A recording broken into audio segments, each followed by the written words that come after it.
Hi, I'm Joni Patry, and welcome to my YouTube channel.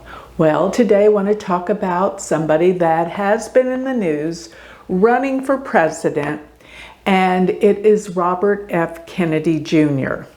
And finally, the word's out that we have a birth time for him. Many astrologers are gathering up the information and looking at his chart to see what chance he has at becoming the next president of the United States. So let's put up Robert F. Kennedy Jr.'s chart and see what we can surmise from it. So going to the birth details, we have Robert F. Kennedy Jr. born January 17th, 1954, and the time that we are using, that we've been searching for, is 5:32 p.m. And of course, he was born in Washington, D.C. So looking at this chart, we have Cancer as the ascendant. Now remember, I always look at charts from both the ascendant sign, which is based on the birth time, as well as the moon as the ascendant. When we don't have a birth time, if you've been following me for a while, you realize that I use the moon as the ascendant. Now, when we look at both ascendants together, we get so much more information, but both ascendants work. You may wonder how that's possible, but I think you'll better understand by watching me analyze this chart from both the ascendant and the moon sign. And we call it in Vedic astrology Chandra Lagna, which means moon ascendant. So with that, before I get going, I always want to remind everyone to sign up for my free newsletter. Go to my website, galacticcenter.org, and you will get my predictions delivered to your email address weekly. Plus, while you're there, check out my Patreon page.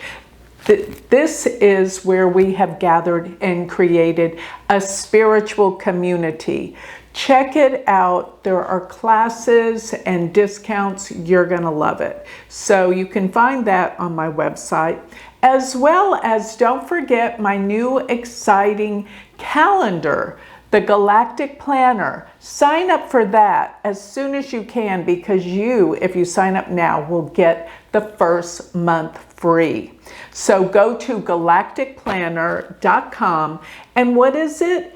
It's going to use your personal birth chart and give you all the transits, telling you which days for you personally are good, not good, what you can avoid. And with that, it is all delivered into your personal calendar on your phone. So go to galacticplanner.com and try it out. See if you like it. I know you will. So let's continue on here and let's study the birth chart of Robert Kennedy. So looking at his birth chart, with the 5:32 p.m. birth time, we have Cancer rising. So what rules Cancer? The moon. So the moon is his ruling planet, and people with a Cancer rising are incredibly sensitive. They get their feelings hurt very easily, even though they don't show it. They hide it quite well. They have a very strong exterior. Now, his moon sitting in his 12th house with Uranus represents so much emotional discord, many highs, many lows, and most of all, it's hard for him to come out and be public. But he has done so because he claims his passion to help society and the world is that strong.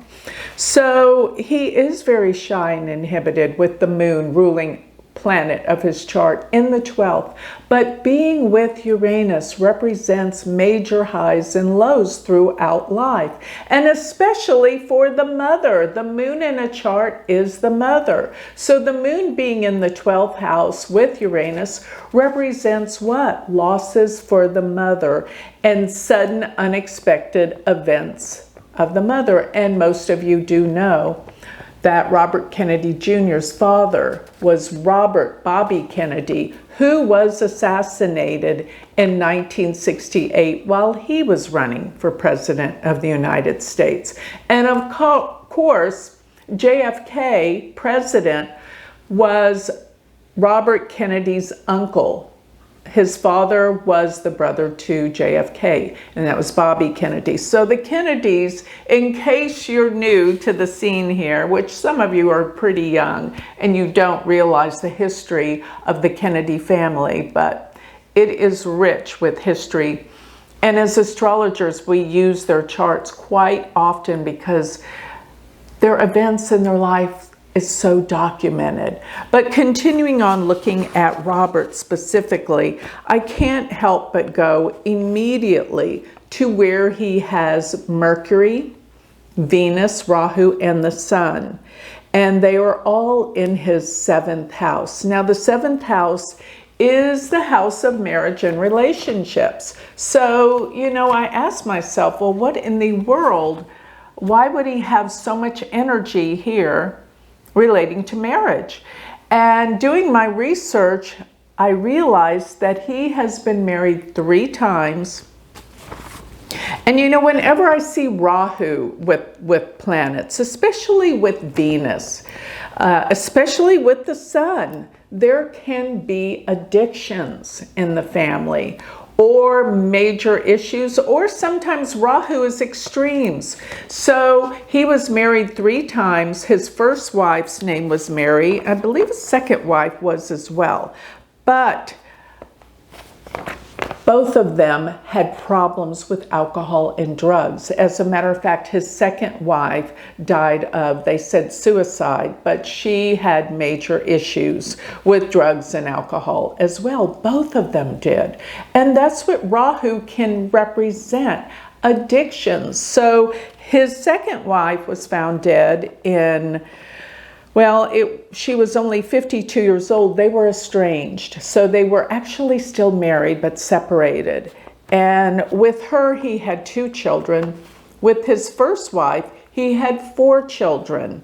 And the first wife as well had problems, struggled with alcohol and drug abuse. So, wow, that's what you see. You see these extreme planets will tell you about whatever house they're in, the wife. So he's married a 3rd time, and his 3rd wife is Cheryl Hines, who is a movie star. She's actually in the show Curb Your Enthusiasm.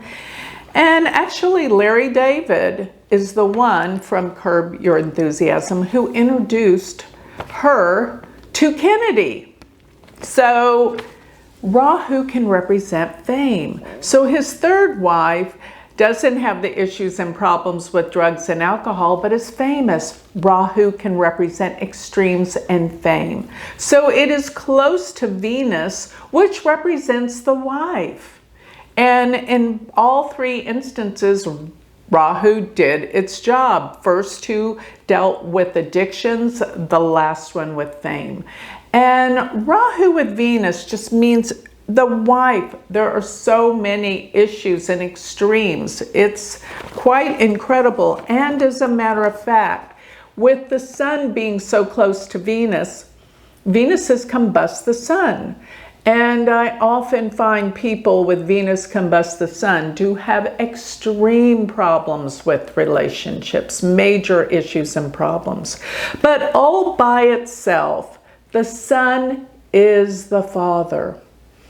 And for the Sun to be next to Rahu can represent extreme issues with the father. His father was murdered, was assassinated. And even Venus and Mercury being so close to the Sun, these were not friendly planets for a Cancer rising. They rule difficult houses.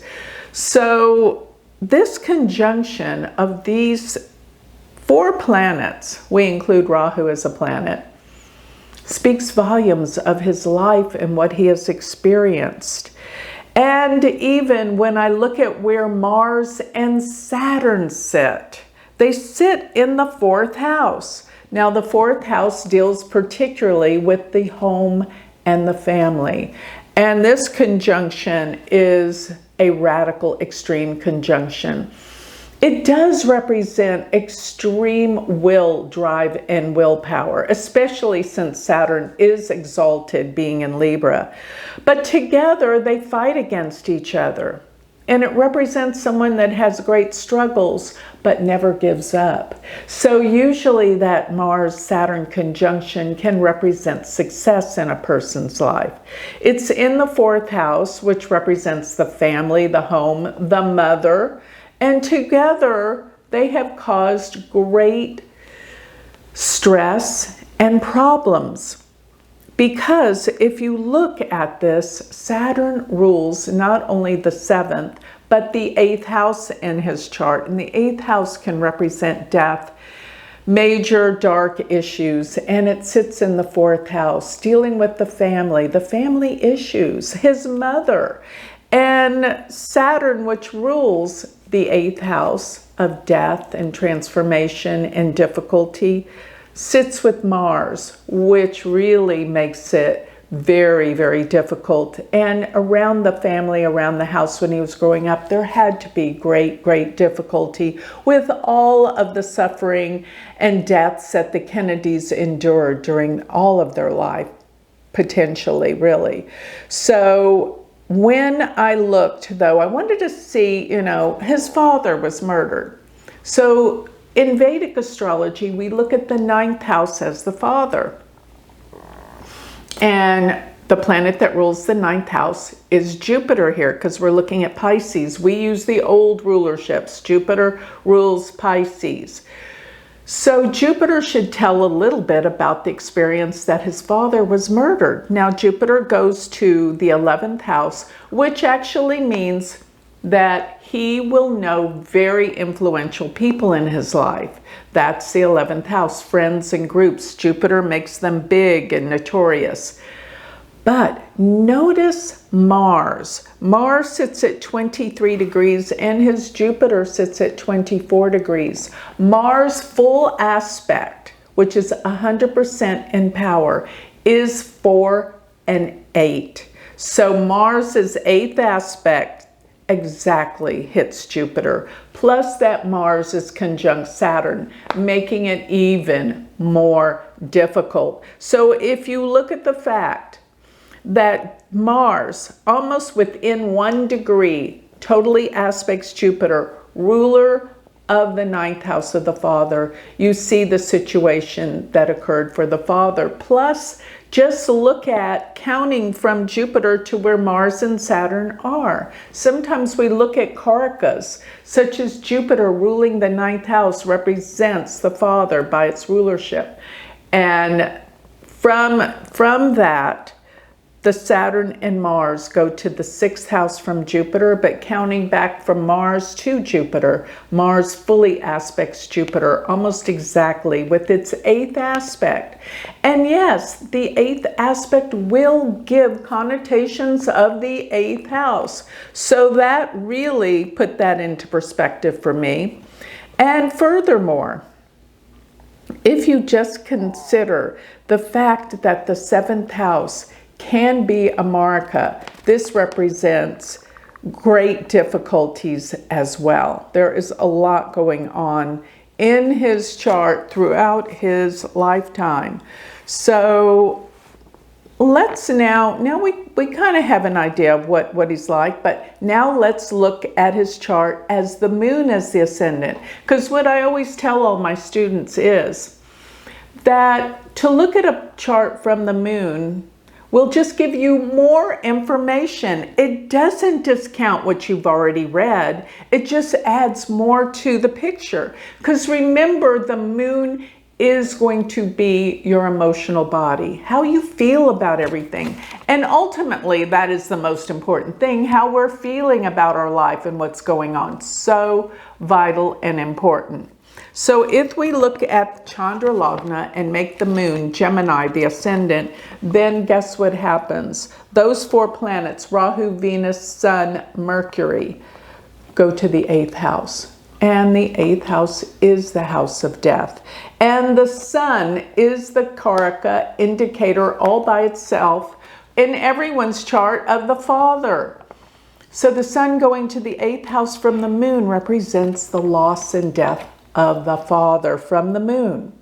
We saw it from another variable with Mars aspecting Jupiter, which ruled the 9th house from the ascendant Cancer, but we see it even deeper emotionally from the moon.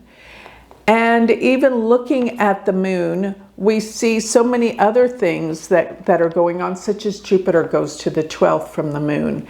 And Jupiter is the planet that rules what? Rules his marriage house. And Sagittarius being 7th from the moon, so Jupiter rules Sagittarius, and it goes to the 12th house from the moon. He had great loss with his wives. One was found dead from suicide. The other one he had to divorce because there were so many complications with drugs and alcohol. It seems like alcohol is an issue. As a matter of fact, he is a known recovering alcoholic. And when you see K2 goes to the 2nd house from the moon, and the 2nd house deals with what we consume.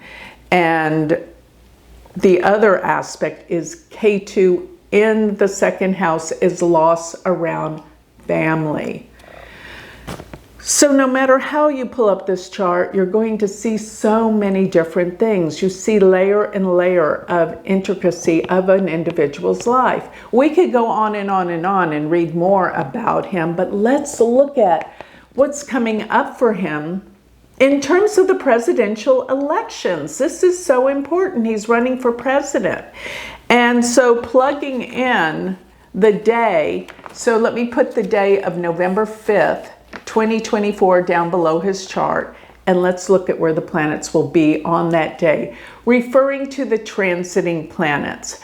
And what the transits are where the planets are in the heavens, in the sky, but we plug them into your birth chart. When we plug them into the birth chart, that's when we can make predictions, what houses they're in, what planets they aspect by transit. That's what my galactic planner is going to be doing for your chart when you purchase it, and it puts in your planets like I'm doing right here. So looking at the transits, let's look at where they're going to be.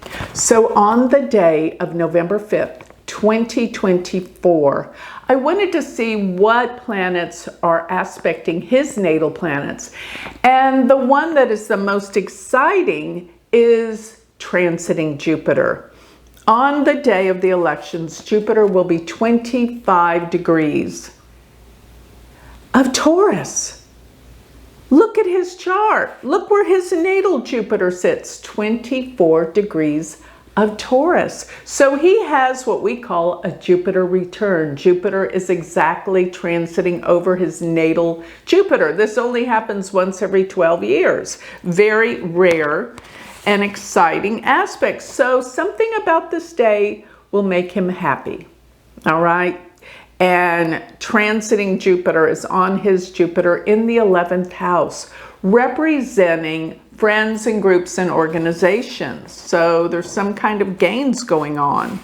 And so then I plugged in the rest of the planets, and the next thing that made some exact aspects I didn't like too much, which is transiting Mars on that day.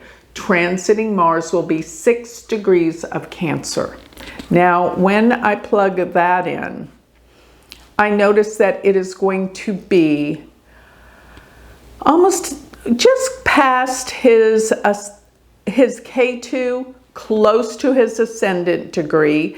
Mars is at 6 degrees, his ascendant's at 9, but it will exactly oppose his Mercury in the 7th house. So there's something going on that's conflicting, that, well, Mercury in his chart rules the 12th and the 3rd, so it could deal with something with partnerships and losses. There's something not so right going on with Mars aspecting Mercury.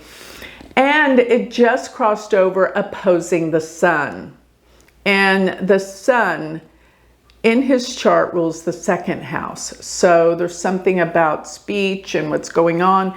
But let me just say, transiting Mars, opposing all those planets in Capricorn, in his 7th house, is conflicting and not a good sign. So then going on and looking at where all the other planets are, we're going to find that that really there's not a great chance of him winning because, well, Mars not only is there aspecting those planets in Capricorn, it's also casting a square to natal Mars and Saturn. Yes, they're not exact by degree, but it's still a full aspect.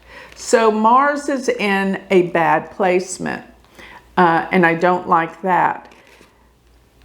But Venus is going to be, well, Venus has already just opposed his natal Jupiter, which is actually good. But there's just not enough strength for this chart to come through, because when I look at Chandra Lagna, Jupiter sits, transiting Jupiter, that is, will be 12th from the moon. And that's pretty much endings and finishing things up. As a matter of fact, did you know in India, they actually look at the transits first from the moon, then the ascendant. They give it more power. So with transiting Jupiter on his natal Jupiter in the 12th house, I think he's kind of glad it's over. He's relieved and he's ready to move on. So that's what I see with all of these planets transits. But one last thing we didn't talk about is dashas, and he's going to be in Venus Jupiter Mahadasha till January of 2026. So during the elections, he's in Venus Jupiter. So looking at Venus and looking at where Jupiter sits, they're actually in a 5-9 relationship, which is actually quite good. And I think him coming out and running for president was a good thing, although I don't think that that's strong enough to give him the presidency. So I'm going to say maybe next time, but his running for president somehow makes him happy, because him being in the race gave the edge to one of the other contenders. And whether he says it or not, looking at his chart with the Jupiter return, he's happy about it. So I'm going to leave it at that. So I hope you enjoyed my dissertation on Kennedy's chart, how we look at a chart from the Vedic perspective. And I want you to know, if this ignited any interest in learning Vedic astrology, remember I have a school and we're going to be starting semester 1 this summer. So check it out. Go to universityofvedicastrology.com and become my student. Thank you.